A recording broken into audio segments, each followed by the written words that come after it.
The other big headline coming out of that India-Pakistan game, a game that India completely dominated, is what happened after the game was over, and that relates to the two teams. There were three different instances that happened that are inviting a huge controversy that people are discussing, and everyone seems to have a different opinion. What I'm going to do is break those three instances down, and eventually all of them concern the sporting spirit, as someone might call, or the decision by the Indian team. Was it right or wrong not to shake the hands of the Pakistani players? What are the three incidents that happened that are all interrelated?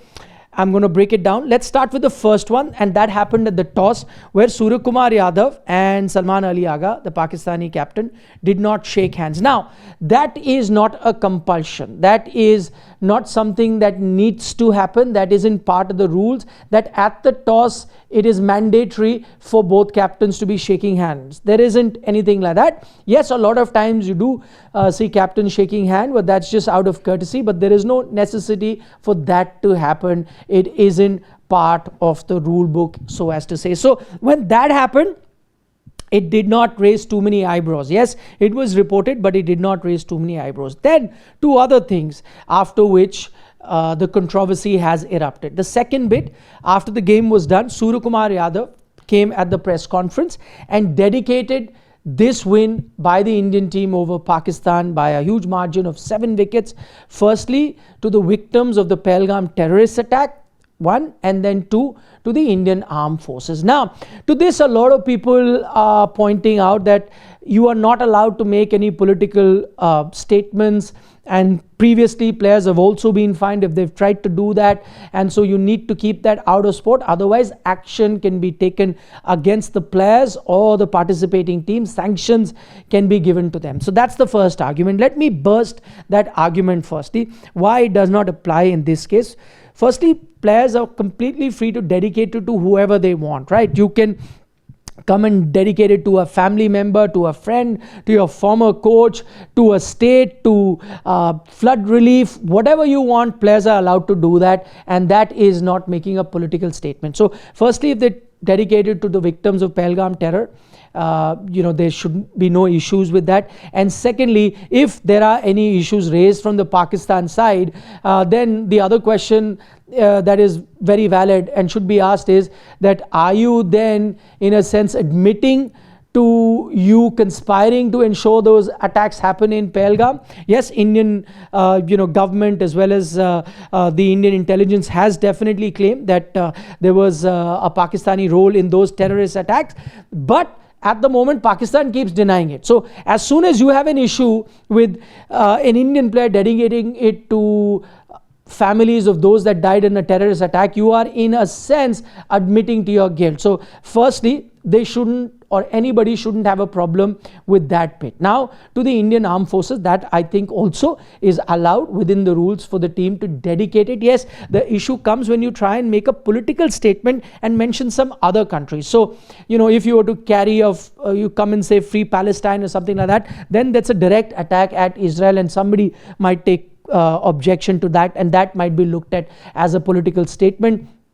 Or you come out and say about a war between two countries in which you name one particular country, then it becomes an issue. Here in this case, Surya Kumar Yadav has just named two things that are part of his own country without hinting at any sort of politically motivated comment. He's just come there as a leader of a team, as in that sense representing the Indian team, and with an extension being a brand ambassador of the country. He said they want to dedicate it to the victims of Pahalgam attack. Completely fine. And to the armed forces, they're absolutely allowed to do that. You can't wear an armed forces insignia. That was an issue, because that then becomes a sort of a symbol that you're carrying. That is not allowed. But in this case, dedicating your win to anybody should not be a problem. We'll wait and watch if Pakistan does raise an objection to that. That was the second bit. Now to the third bit, that will invite even a bigger sort of criticism from across the border and will erupt into a major controversy, and that was Surya Kumar Yadav and his Indian team refusing to shake hands with the Pakistan players as soon as the game got over. So that the Indian players did not come out of their dugout. I believe the Pakistan team waited for them. They even went close to their dressing room, but the Indian team did not come out. I'm also learning that coach Mike Hesson was very upset with this, but then Mike Hesson has no skin in the game here. He's from New Zealand, he's in neutral, and he may be upset and he may look at it as sporting spirit, but he may not know the sentiments of the Indian players. So then in this case, I don't think his opinion counts for much. Yes, Pakistani players are aggrieved that the Indian players did not shake hands. That's their prerogative, but then the Indian players are also entitled not to do that. If they feel that at this point they do not want to shake hands because of what happened a few months ago with the two countries almost in a war-like situation, then they're entitled to do that. Once again, it's not part of the rule. It's not mandatory for any team to do that. Yes, it's part of the spirit of the sport and teams really do it, but you're not really, it's much like a non-strikers run out.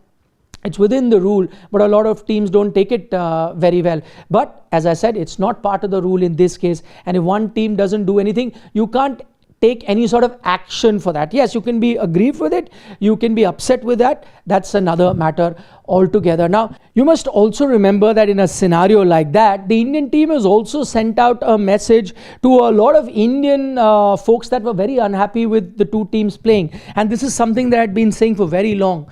Playing a match with Pakistan is in no way extending a hand of friendship. It is no way going there as ambassadors of peace, because a lot of people were criticizing the Indian team for doing that. I think what they really need to make a distinction is the fact that playing a multilateral tournament is participating in a forum where all other countries come and participate there as well. Yes, there is a country there you don't have a great relationship with, but if you're drawn to play a game against them, you play it. That's not in any way you extending a hand for friendship. And I think this gesture goes on to prove that fact, that when India went on to play Pakistan in a multilateral tournament, they weren't going with an intention of being ambassadors of peace. They were going there as professional players to do the job. It's happened before as well. In the peak of Cold War, Russia as well as USA, not in great terms, the two countries, but 1980 Winter Olympics, there's a very famous ice hockey game, Miracle on Ice, that was played not in great spirit, not in great friendship. It was a very hotly contested rivalry, but they went there. It's a big international platform. They played and played best for their country. And I think this is what the Indian team is sort of trying to send a message even to folks back home, that they are playing a game because they are professional and they do not want to be isolated. Why should they step outside of an international tournament and allow Pakistan a walkthrough? So I think that's the point that the Indian team tried to make with this particular gesture. Also, you must remember, this is not the very first time that this has happened. It's happened in other sport as well. I mean, in football, Luis Suarez, Patrick Evra did not shake hands because Evra had accused Luis Suarez of making racist comments. And, that was within his right. He shook hands with other players, did not shake it with Luis Suarez. I'll give you cricketing examples. A Scotland team did not shake hands of Nepal player Sandeep Lamichhane because he was accused of rape. And so the entire Scottish cricket team refused to shake hands with him.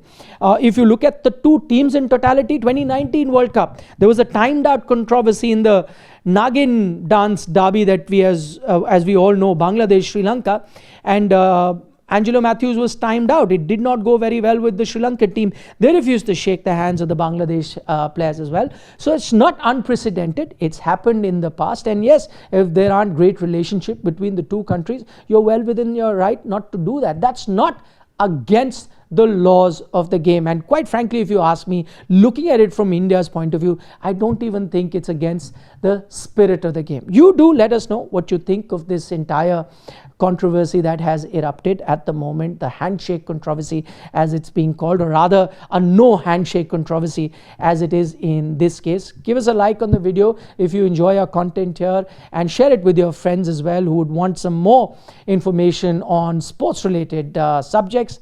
For the moment, Nikhil Naz signing off. Don't forget to subscribe to Sports Today.